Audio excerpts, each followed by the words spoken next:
নমস্কার সম্মানিত দর্শকবিন্দু, আশা করি আপনারা সকলে ভালো আছেন। আমাদের চ্যানেলে নতুন হলে অবশ্যই চ্যানেলটি সাবস্ক্রাইব করে আমাদের পাশে থাকবেন। সরকারের অন্যতম জনমুখী প্রকল্প স্বাস্থ্যসাথী, 5 লক্ষ টাকার স্বাস্থ্য বিমা সুবিধাসহ এই স্বাস্থ্যসাথী কার্ড রাজ্যের প্রায় প্রতিটি পরিবারকে সুরক্ষা দিয়ে আসছে বহুদিন ধরেই। তবে 2025 সালে এসে এই কার্ডের আবেদনের নিয়মে বড়সড় পরিবর্তন এনেছে রাজ্য সরকার। পুরনো অফলাইন পদ্ধতির বদলে এবার পুরো আবেদন প্রক্রিয়া সম্পূর্ণ অনলাইনে সম্পন্ন হবে। ফলে নতুন গ্রাহকদের পক্ষে এই নতুন পদ্ধতি জানা একান্ত প্রয়োজন। কি পরিবর্তন এসেছে স্বাস্থ্যসাথী কার্ডে? আগে ব্লক অফিস বা দুয়ারে সরকার ক্যাম্পে গিয়ে ফর্ম ফিল আপ করতে হতো, কিন্তু 2025 সালে শুরু থেকেই সেই পুরনো পদ্ধতি সম্পূর্ণ বাতিল করা হয়েছে। এখন থেকে শুধুমাত্র অনলাইনের মাধ্যমেই আবেদন করা যাবে স্বাস্থ্যসাথী কার্ডের জন্য। ফলে সময় ও পরিশ্রম দুটোই বাঁচবে নতুন আবেদনকারীদের জন্য। কোথা থেকে আবেদন করবেন? নতুন আবেদন করতে হলে যেতে হবে স্বাস্থ্যসাথীর অফিসিয়াল ওয়েবসাইটে। অনলাইনে স্বাস্থ্যসাথী কার্ডের জন্য আবেদন করতে চাইলে নিচের ধাপগুলি অনুসরণ করো। যে কোনো ব্রাউজার খুলে টাইপ করুন swasthsathi.gov.in। হোম পেজে গিয়ে অ্যাপ্লাই অনলাইন অপশনটি সিলেক্ট করুন। এরপর ক্লিক করুন online application for Swasthya Sathi card অপশানে। এবার পরিবারের মহিলা প্রধানের নাম দিয়ে আবেদন ফর্ম ফিল আপ করতে হবে। ব্যক্তিগত তথ্য যেমন নাম, বয়স, লিঙ্গ, জাতি, সংখ্যালঘু স্ট্যাটাস, পিনকোড ঠিকভাবে ইনপুট করতে হবে। এরপর আধার নম্বর, মোবাইল নম্বর এবং রেশন কার্ডের তথ্য ইনপুট করুন।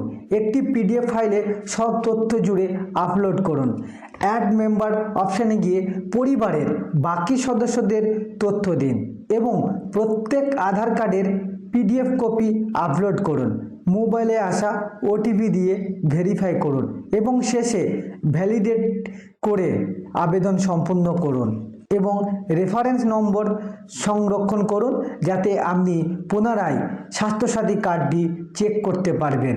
জন্য করে দিচ্ছি যাতে তারা 10 লক্ষ টাকা পর্যন্ত লোন নিয়ে, সফট লোন নিয়ে তারা পড়াশুনো করতে পারে। আর তপশিলি আদিবাসীদের এটা 20 লক্ষ, ওবিসিদেরও 20 থেকে 30 লক্ষ টাকা ওরা পায় এবং সাধারণ ছেলেমেয়েরাও যাতে পায়, বঞ্চিত না হয়, তাদের জন্যও করে দেওয়া হয়েছে। আমি আপনাদের বলি, একটা কৃষক যদি মারা যায় 25 বছর থেকে 60 বছরের মধ্যে, তাকেও আমরা সেই পরিবারকে 2 লক্ষ টাকা দিই। একটা মৎস্যজীবী পরিবার যদি মারা যায় কাজ করতে করতে, আমরা তাকে 2 লক্ষ টাকা দিই। আজকে কৃষি আপনারা দেখলেন যে আজকে আমাদের পুরো ওকা কষ্ট কোথায় গেল সরু,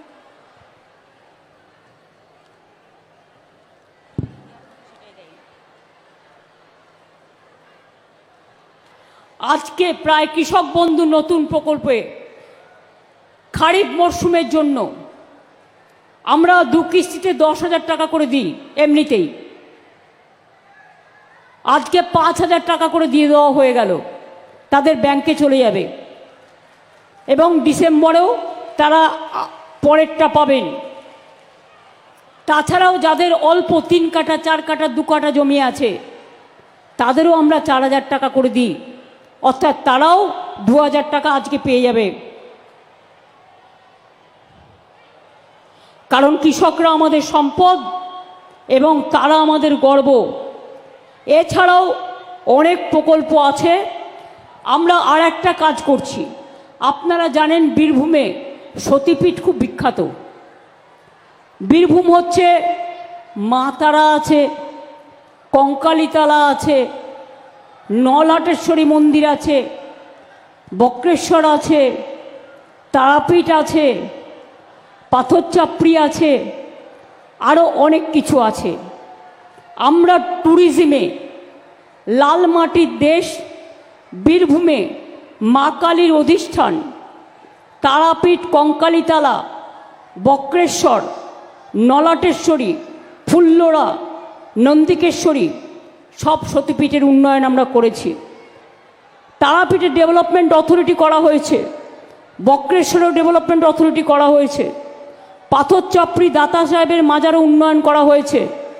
এছাড়াও মনে রাখবেন, জাহের থান থেকে শুরু করে, মাজিদ থান থেকে শুরু করে, বেরিয়াল গ্রাউন্ড থেকে শুরু করে সব ব্যাপারেই, এবং শ্মশান তৈরি করা থেকে শুরু করে সবটাই কিন্তু আমরা করি। দুয়ারে সরকার আমরা করেছি। আগামী 2রা আগস্ট থেকে আগামী 2 মাস, শুধু পুজোর কয়েকটা দিন বাদ দিয়ে, আমার পাড়া আমাদের পাড়া আমাদের সমাধান, একটা গ্রাম তাতে 3টে বুথ থাকতে পারে, কোথাও 4টে বুথ, 3টে করে বুথ নিয়ে একটা করে আমাদের পাড়া আমাদের সমাধান হবে। এবং এই বুথগুলোতে ছোট ছোট কাজের জন্য 10 লক্ষ টাকা করে দেওয়া হয়েছে, অর্থাৎ 8,000 কোটি টাকা দেওয়া হচ্ছে ছোট ছোট সমস্যার জন্য। এলাকায় কোথাও একটু পানীয় জল নেই, কোথাও হয়তো ইলেকট্রিসিটি নেই, কোথাও হয়তো একটা রাস্তা ছোট্ট খারাপ আছে, এগুলো ছোট ছোট কাজের জন্য। বড় কাজ যেগুলো করার সেগুলো তো আমরা করছি, সেগুলো আমাদের হবে, সেগুলো আলাদা, সেগুলোর টাকা আলাদা। কিন্তু আমাদের পাড়া আমাদের সমাধান, এবং একদিন করে পাড়ায় হবে, আপনারা আপনাদের প্রস্তাব রাখবেন, তারপরে যেটা টাকায় কুলোবে করে দেবে। এবং সেখানে দুয়ারে সরকারও হবে। অর্থাৎ কেউ কেউ আপনারা দুয়ারে সরকারে লক্ষ্মীর ভাণ্ডার আবার জমা দিয়েছেন বা অন্য কিছু জমা দিয়েছেন, সেগুলো এই দুয়ারে সরকার হয়ে যাওয়ার পর যখন আমাদের টাকা সংকুলন হবে, আমরা নেক্সট ফেজে ওগুলো দেখে দেব। চিন্তা করবেন না, যে দিয়েছেন সে যাতে পান তার ব্যবস্থা করা হবে। কেউ বিধবা ভাতা পান, কেউ কৃষক ভাতা পান, কেউ লক্ষ্মীর ভাণ্ডার পান, কেউ জয় জোহার পান, কেউ তপশিলি বন্ধু পান।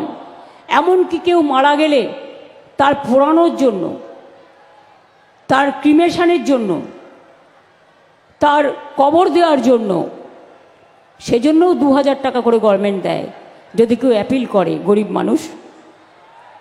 এটার নাম হচ্ছে সমব্যথী। আমি এরপরে বলবো, আমার যেটা বলার, খুব অত্যাচার হচ্ছে। স্বরাষ্ট্র মন্ত্রকের নির্দেশে আসাম, গুজরাট, মহারাষ্ট্র, রাজস্থান, উত্তরপ্রদেশ, ওড়িশা এবং দিল্লি শাসিত ডাবল ইঞ্জিন সরকার, মানে যেগুলো বিজেপির সরকার আছে, এখানে